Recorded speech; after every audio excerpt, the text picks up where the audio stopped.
একটা চমকপ্রদ good sign হলো বাংলাদেশ জামায়াতের আমির সাহেব ওনার যে সংসদ থেকে যে সম্মানিত ভাতাটা এটাকে একটা কওমি মাদ্রাসার জন্য ওয়াকফ করে দিয়েছেন। এটা আমাদেরকে ওই হাদিসের কথা স্মরণ করিয়ে দেয় যেটা সহিহ বুখারী, ইমাম বুখারী বর্ণনা করেছেন 1427, সহিহ মুসলিম মুত্তাফাক আলাইহি হাদিস, সহিহ মুসলিমও এটা এসেছে 1034 নম্বর হাদিস হিসেবে, সূরা নাসাই তো এসেছে।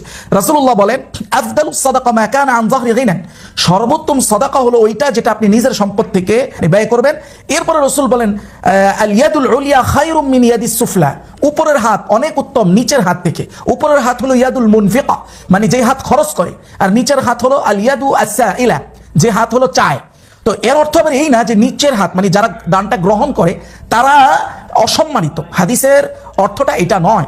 দুইটাই সম্মানিত, দুইটাই শরিয়াগত দিক থেকে নির্ধারিত, কেউ নিবে কেউ দিবে, এর মাধ্যমে ইসলামের কাজ হবে। এর মাঝে ইসলাম যিনি দিচ্ছেন তাকে একটু মূল্যায়নটা বেশি করতেছেন। আর এই দলটা বাংলাদেশ জামায়াত ইসলাম এরা জন্মলগ্ন থেকেই এদের সিস্টেমটাই হলো দেয়া, মানে এদের দলে ঢুকলে আপনাকে আনত দিতে হবে, দেয়া দিয়ে আপনার শুরুটা করতে হবে, দিতে হবে, দেয়াটাই এখানে শুরু কথা। আমাদের প্রেক্ষাপটটা হলো ইয়াদুস সুফলা, মানে আমাদের নেয়া দিয়েই হয়তো কার্যক্রমটা শুরু হয়েছে। এবং সূরা বাকারার 267 নম্বর আয়াতের বর্ণনা আল্লাহ তাআলা চমৎকার করে বলেছেন। আল্লাহ বলেন ইয়া আইয়ুহাল্লাযীনা আমানু আনফিকু মিন তাইয়্যিবাতি মা কাসাবতুম, আল্লাহ বলেন ইয়া আইয়ুহাল্লাযীনা আমানু, হে ঈমানদারগণ, আনফিকু তোমরা খরচ করো মিনাত তাইয়্যিবাত, মিন তাইয়্যিবাতি মা কাসাবতুম, তোমার অর্জনের উত্তম অংশটা। এইটা ওনার সরকারি ভাতা হিসাবে একটা উত্তম অংশ, সেটাকে তিনি কওমি মাদ্রাসার জন্য ওয়াকফ করে দিয়েছেন। আল্লামা আহমদ শফি সাহেব রাহিমাহুল্লাহ হুজুর এই কথাটা বলেছিলেন যে আমলি খুব ভালো কারণ তারা দান করে। হুজুরের এই কথাটা কোরআন সুন্নাহ দিয়ে আমি প্রমাণ করতে পারি। দেখেন কথাটা এরকম যে আপনি কোরআনে একজনের নাম আসছে সামিরি। সামিরি ছিল মুসা আলাইহিস সালাতু ওয়াস সালামের সময়কার এক কালপিট। যেই কালপিট সবচেয়ে বড় গুনাহের যে কাজটা করেছে সেটা হলো হযরত মুসার উম্মতকে পূজা করাইছে, গো বাছুরের পূজা করাইছে। এদের প্রত্যেকের উপরে আল্লাহর পক্ষ থেকে হত্যার নির্দেশ আসছে, কিন্তু লিডার ছিল এই গুনাহের সামিরি। আল্লাহ সামিরিকে বাঁচায় দিয়েছেন, ছেড়ে দিয়েছেন। একটাই রিজন বিভিন্ন তাফসিরে এসছে, সেটা হলো সামিরি দানশীল ছিল। তো দান যদি আমলিকও করে সেটার মূল্য আছে। হ্যাঁ, তবে আবার একটা কথা আছে যে মানুষের একজনের পেটে ছুরি দিয়ে আরেকজনের দান করলে সেটা যদি আপনি জেনে শুনে বুঝেন যে এটা পেটে ছুরি দেওয়া টাকা, সেই ক্ষেত্রে তো প্রশ্ন থেকে যায়।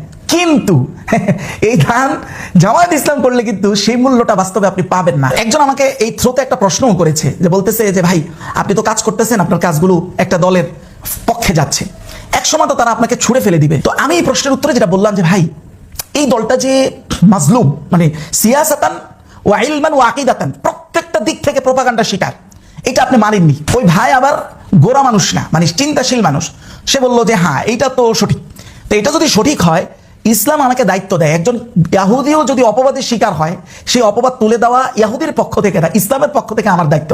তো তারা তো মুসলমান, তাদের পক্ষ থেকে তো আমি দায়িত্ব নেই, আমি আমার ইসলামের পক্ষ থেকে দায়িত্ব নিই। সেই প্রোপাগান্ডাকে আমি ভেঙে চুরমার করে দিব ইনশাআল্লাহ। আজ না হয় কাল, ডে বাই ডে এটা হবে ইনশাআল্লাহ। আমি যে অবস্থায় থাকি, তারা আমাকে কি মূল্যায়ন করবে কি করবে না এই ব্যাপারেও ইসলাম আমাকে স্পষ্ট বলেছে। আল্লাহ বলেন ইন্নামা নুতঈমুকুম লিওয়াজহিল্লাহ লা নুরিদু মিনকুম জাযাআন ওয়ালা শুকরা। ইসলাম আমাকে এখানেও এটা শিক্ষা দেয় যে তুমি যদি কারোর জন্য কিছু করো, এটা খাবারের কথা আসে, বাকি অন্যগুলো এটার তাবে বা অনুগামী হিসেবে আসবে।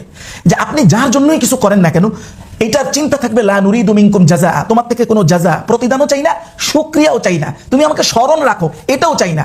যখন ইসলাম আমাকে এই প্রপারলি গাইডলাইন দেয়, তাহলে এই প্রশ্নই আমার মধ্যে আসবে কেন, কে ছুড়ে ফেলবে আর কে আমাকে ধরে রাখবে। তো প্রত্যেকটা প্রশ্নের উৎপত্তি হচ্ছে ওই ইয়াদুস সুফলা। তো ইয়াদুস সুফলাটার সমস্যা ছিল না, কিন্তু আজকের প্রেক্ষাপট ইয়াদুস সুফলার কারণেই আমাদেরকে একটা সেকুলারিজমের সাথে কোলাবরেশনে বন্দী করে নিয়েছে।